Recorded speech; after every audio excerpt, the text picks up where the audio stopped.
नमस्ते, आप सभी का स्वागत है मेरे चैनल में चिराग एस्ट्रोलॉजी। और हम बात करेंगे अप्रैल मंथ कैसा रहेगा मेष वालों के लिए और मेष राशि और लग्न के लिए। अगर हम देखें तो ब्रीफ में ये चार्ट है मंथ एंड का। ठीक है, मंथ एंड में पूरे ग्रह घूम फिर के कहाँ सेटल हो रहे हैं वो हमने दर्शाया है। तो यहाँ पर देखिए, आपकी कुंडली में मेष लग्न या राशि है तो आपके लिए ये चार्ट बहुत इंपॉर्टेंट है, क्योंकि मेष में सूर्य का ट्रांजिट 14 अप्रैल को हो रहा है। वो जा रहे हैं अपनी उच्च राशि मेष में, यानी कि आपकी राशि में, आपके लग्न भाव में, और सूर्य का ये ट्रांजिट आपके लिए बहुत मायने रखता है। इसके बाद यहाँ पर बुध का भी ट्रांजिट हो रहा है कुंडली में आपके, और वो सूर्य के पास जाएंगे इसी मंथ में।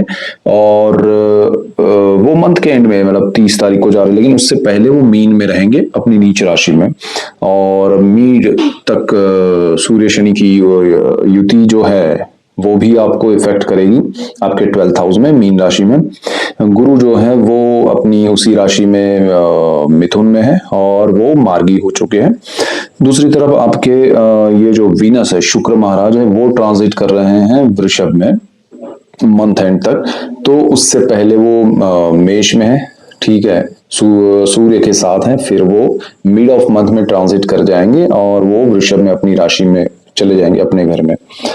शनि उसी राशि में मीन में है, और आपका राहु जो है वो कुंभ में है, और केतु जो है वो सिंह में है।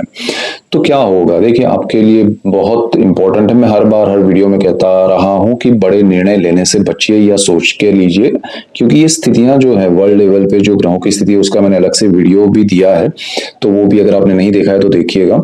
उसके इम्पैक्ट हमारे ऊपर होते हैं, हम सबके ऊपर। आपका पर्सनल चार्ट वहां कम काम करता है। बहुत एक्सट्रीम अच्छा हो तो ठीक है, अदरवाइज बहुत सारी चीजें ध्यान रखनी पड़ती है। तो यहाँ पर देखिए, आपको सूर्य उच्च स्थिति में आ रहा है, आपके निर्णय में कहीं ना कहीं पॉजिटिव बदलाव लाएगा मिड ऑफ मंथ से। तो आपको अच्छे निर्णय लेने हैं, बड़े निर्णय लेने हैं, तो मंथ के मिड के बाद सोचिए।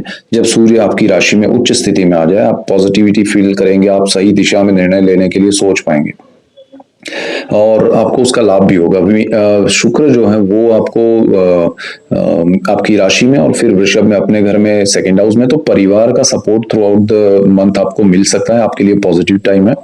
दूसरी चीज क्या है कि आपका जो 12th हाउस है, वहां पर सूर्य शनि की युति आधा जो महीना है 14 अप्रैल तक वो रहेगी। और साथ में जो दूसरे ग्रहों के कॉम्बिनेशन बन रहे हैं, बुध के और शुक्र के, और ये सारे आपको थोड़ा कभी लगेगा ये चीजें करनी चाहिए, कभी लगेगा ये नहीं होना चाहिए, मैं क्यों कर रहा हूँ, या मुझे ये नहीं करने चाहिए था।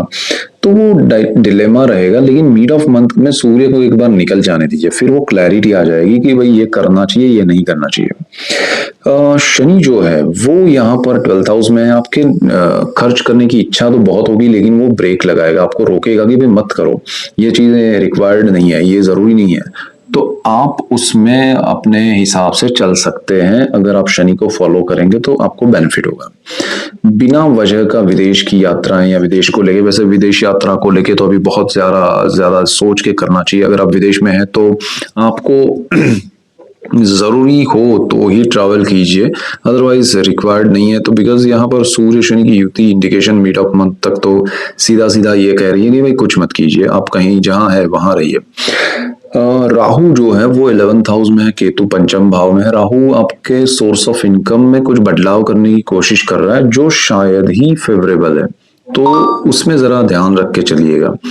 पंचम भाव का केतु संतानों को लेके, उनकी पढ़ाई को लेके, उनके फ्यूचर को लेके चिंता करवा रहा है, या उनके जॉब या बिजनेस चल रहे हैं अगर बड़े हैं संतान तो वो सारी चीजें आपको थोड़ा ध्यान देना पड़ेगा कि भाई मुझे खुद बड़े निर्णय लेने हैं तो 14 के बाद संतानों के लिए निर्णय लेने हैं तब भी। और उनको भी राय दीजिएगा कि अभी ग्रहों के हिसाब से शांत मन से सोच विचार करके आखिरी निर्णय लेने से पहले बहुत बार डिस्कस करें, जो आपके करीबी लोग हैं, दोस्त है, फैमिली है, उनके साथ। और परिवार का सपोर्ट यहाँ बहुत अच्छा मिलेगा मिड ऑफ मंथ से, वो भी अच्छी बात है। तो करियर में यहाँ प्रोग्रेस तो है, लेकिन प्रोग्रेस के साथ आपको कदम रखना है, उसकी दिशा आपको तय करनी पड़ेगी। आपको देखिए ये ट्रांजिट के प्लैनेट सपोर्ट करेंगे, लेकिन आपके पर्सनल चार्ट के ग्रह कॉम्बिनेशन, दशाएं, वो भी इसमें उतना ही रोल प्ले करेगी। एक दूसरे के साथ कॉम्बिनेशन जो बना रहा है ट्रांजिट के प्लैनेट और ये, तो वो आपको अगर कहीं ना कहीं पॉजिटिव लग रहा है तो ठीक है, अदरवाइज आपको सोचना चाहिए। कि भाई मुझे इस दिशा में जाना है या नहीं जाना है। ये सही अंदर से एक आवाज आएगी कि भाई ये सही नहीं है, मेरे कैलकुलेशंस भी कह रहे हैं कि सही नहीं है, तो फिर मत जाइए, किसी को देख के या किसी चीजों में उलझ के मत कीजिए। हेल्थ इश्यूज नहीं रहेंगे, हेल्थ में सुधार आएगा, आपके लिए बेनिफिशियल रहेगा।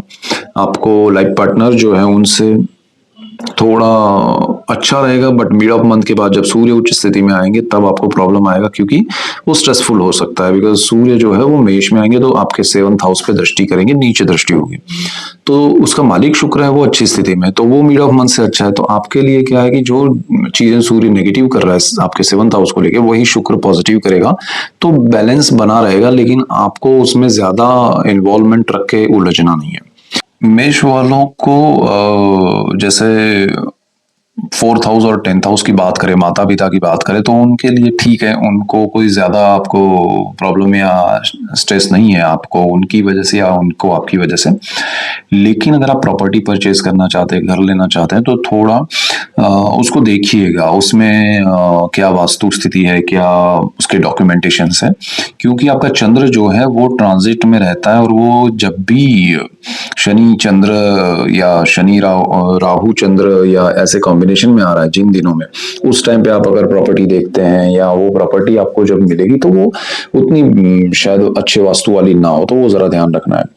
कर्मस्थान में आपका मकर राशि है, शनि का घर है, शनि अच्छी स्थिति में 12th हाउस में बैठा है, लेकिन उसके साथ मंगल का कॉम्बिनेशन है, उससे पहले सूर्य का है, तो आपको पिता से बॉन्डिंग अच्छे रहेंगे, स्ट्रांग रहेंगे, लेकिन कहीं ना कहीं आपकी उनके साथ एक विचारों का मतभेद वाली स्थिति रहेगी, तो वो जरा समझ के चलना चाहिए आपको। और दूसरी बात क्या है कि आपका शनि जो है वो ये परमिशन नहीं दे रहा है कि आप कोई बड़े निर्णय जल्दबाजी में ले, क्योंकि शनि स्लो प्लैनेट है, प्लानिंग का प्लैनेट है, तो आपको आगे कुछ करना है, कुछ बड़े बदलाव करना है अपने कार्य क्षेत्र को लेके, तो शांत मन से प्लानिंग कीजिए, लॉन्ग टर्म के लिए सोच के चलिएगा। मतलब आप जो भी प्लान करें वो शॉर्ट टर्म के लिए नहीं हो कि भाई ये 2-4 महीने ये कर लेते हैं फिर वो करेंगे फिर वो, तो ऐसा नहीं, आपको लॉन्ग टर्म के लिए ही शनि वहां ले जाएगा, तो आपको वो भी एक समझ के चलना है कि भाई मुझे ये जो भी करना है लॉन्ग टर्म के लिए करना है, तो ये आपको ध्यान रख के चलना चाहिए।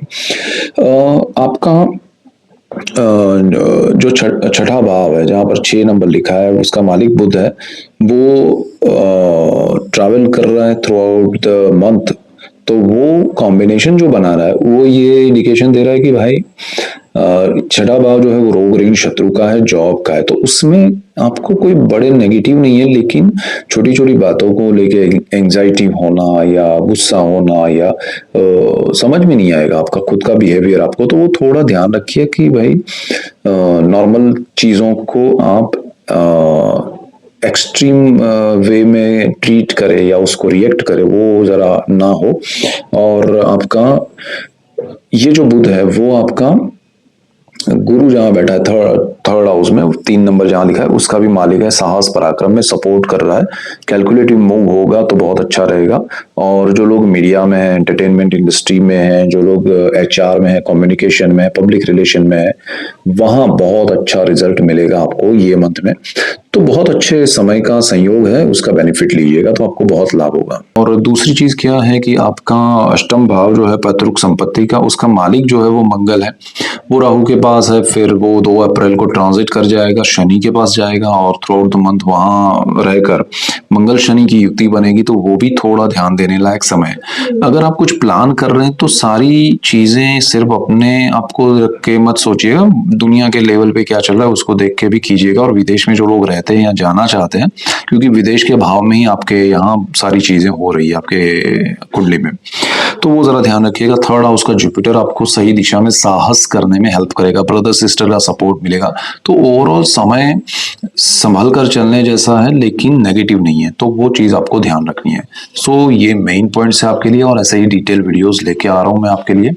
तो आप मेरा जो चैनल है चिराग एस्ट्रोलॉजी, अगर नए हैं तो सब्सक्राइब कीजिए, बेल आइकन जरूर दबाएं ताकि आप सबको लाभ हो, और आप सबको लाभ होगा तो मुझे खुशी होगी। तो ये मेष के लिए मेन पॉइंट्स थे। That's it for today, keep watching Chirag astrology. Thank you for watching, God bless you and goodbye, thank you.